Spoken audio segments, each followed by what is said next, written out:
Hello friends, இன்றைக்கி இந்த வீடியோவில் சுக்கா எப்படி பண்ணுறதுன்னு பார்க்கலாம். அதுவும் பீஃப் சுக்கா. அதுக்கு ஃபஸ்ட்டு பீஃப் நல்லா சின்ன சின்னதாக நம்ம கட் பண்ணி எடுத்துக்கலாம்.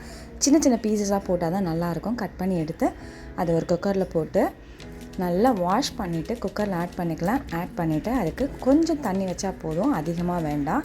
அது கூடவே இஞ்சி பூண்டு பேஸ்ட்டு அதிகமாக ஆட் பண்ணிக்கிட்டோன்னா அந்த ஸ்மெல்லாம் இருக்காது. ஸோ இஞ்சி பூண்டு பேஸ்ட்டு, கொஞ்சம் சால்ட்டு, அதுக்கூடவே மஞ்சத்தூள் போட்டு ஒரு 12 to 15 விசில்ஸ் வேக வச்சு எடுத்துக்கலாம். அப்போ தான் நல்லா அது வெந்து சூப்பராக வெந்து வரும். வேக வச்சு எடுத்தாச்சு. இதை தனியாக ஃபில்டர் பண்ணி எடுத்து வச்சுக்கிறேன் ஒரு பிளேட்டில். அதில் உள்ள தண்ணியை வேஸ்ட் பண்ணக்கூடாது. அதில் பெப்பர் போட்டு குட்டீஸ்க்கு சூப்பாகவும் கொடுக்கலாம், இல்லை நம்ம இதிலே கூட ஆட் பண்ணலாம். இப்போ எடுத்து வச்சுருக்க அந்த பீஃபில் தனி மிளகாத்தூள், மஞ்சத்தூள், சால்ட் ஆட் பண்ணும்போது பார்த்து ஆட் பண்ணுங்கள். இதில் கம்மியாக தான் ஆட் பண்ணணும். லைட்டாக போட்டாலும் தூக்கலாக தெரியும்.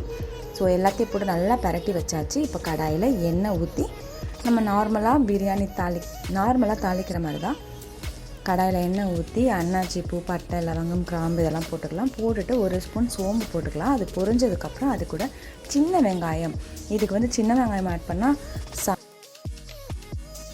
டேஸ்ட் அல்டிமேட்டாக இருக்கும். சின்ன வெங்காயம் போட்டு நல்லா வதக்கிக்கலாம்.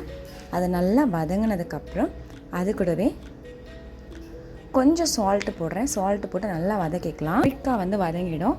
இப்போ அது கூட ஒரு 70% நல்லா வதங்கிடுச்சு. இது கூட இஞ்சி பூண்டு பேஸ்ட் ஆட் பண்ணிக்கலாம். ஆட் பண்ணி நல்லா வதக்கிக்கலாம். நம்ம இஞ்சி பூண்டு பேஸ்ட்டு அதிகமாக ஆட் பண்ணும்போது அந்த ஸ்மெல் சுத்தமாக இருக்காது.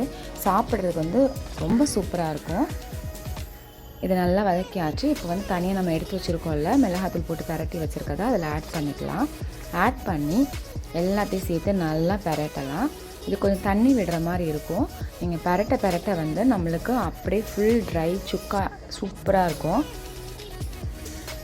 இதை நல்லா பரட்டி விட்டுக்கலாம். பரட்டி விட்டுட்டு நல்லா நம்ம எவ்வளோ தூரம் நம்ம ட்ரையாக பரட்டுறோமோ டேஸ்ட் அவ்வளோ சூப்பராக இருக்கும். இப்போ அதில் இருக்கிற தண்ணி, நான் அந்த லிக்விட் அந்த குக்கரில் வேக வச்சோம்ல, அதில் உள்ள தண்ணி கொஞ்சம் எடுத்து வச்சுருக்கேன். கொஞ்சம் சூப்பாக குடிச்சாச்சு. கொஞ்சம் ஆட் பண்ணியிருக்கேன். இதில் ஆட் பண்ணி நல்லா இதெல்லாம் கலந்து விட்டுக்கலாம். நல்லா பரட்டி விட்டுட்டு மூடி போட்டு அப்படியே குக் பண்ணலாம். கொஞ்சம் அப்பப்போ எடுத்து அதை நல்லா பரட்டி விட்டுட்டு மூடி போட்டுடலாம். நல்லா குக் ஆகிடுச்சு. ஆல்ரெடி இது வேக வச்சதுனால நம்மளுக்கு அந்த மசாலா தான் முக்கியமாக. அதில் அந்த மசாலா தான் முக்கியம். அதனால் நல்லா பரட்டிக்கலாம். இப்போ அது கூடவே பெப்பர் ஆட் பண்ணிக்கிறேன். பெப்பர் ஆட் பண்ணிவிட்டு நல்லா பரட்டி விட்டுக்கலாம். இப்போ பார்த்திங்கன்னா ரெடி ஆகிடுச்சு ஆல்மோஸ்ட்டு. இது நல்லா ட்ரை ஆகணும்.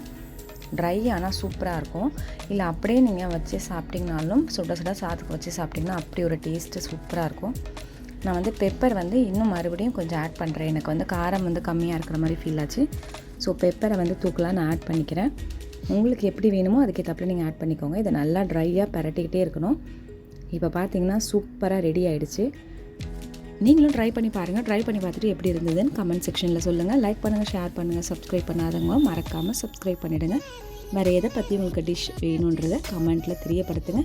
முடிஞ்ச அளவுக்கு அதை போஸ்ட் பண்ண ட்ரை பண்ணுறேன். தேங்க்யூ.